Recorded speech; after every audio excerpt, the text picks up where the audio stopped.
Welcome back. Tonight we're talking to Lashery Tyes of Parents as Teachers, and you know what time it is. It's back to school time. Welcome, Lashery. Hello, how's it going, Jody? Well, we're all trying to get back to school. Tell us, what do you guys know as parents as teachers? How can we make this transition just go well? Yes, so definitely kind of getting back onto that back to school routine. Bedtimes are important.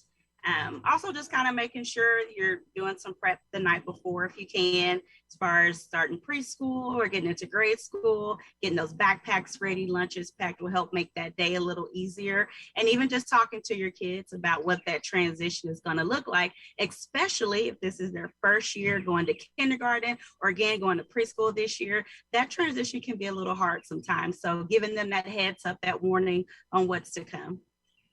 Sherry, what I have to ask you is about these parents, these mamas who are letting go of their little preschoolers for the first time. Do you have any advice for them?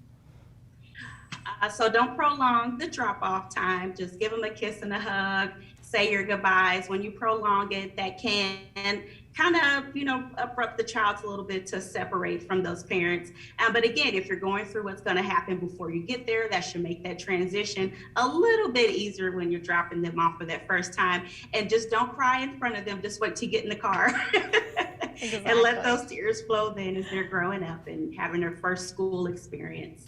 So let me ask you about the weekends, because we all get them on a schedule, and then these precious little bodies, they come home with us on the weekend and we tear up the schedule, and then the preschool teachers have to get them back on. What do you suggest to do during the weekend? How rigid should we be with our kids?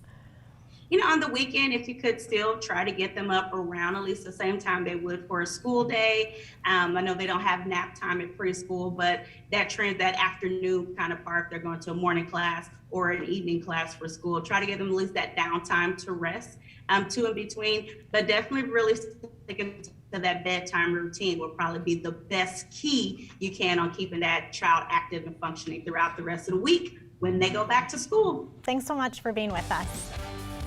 Thank you, Jody. Thank you. Okay, we're going to take a quick break and we'll be back.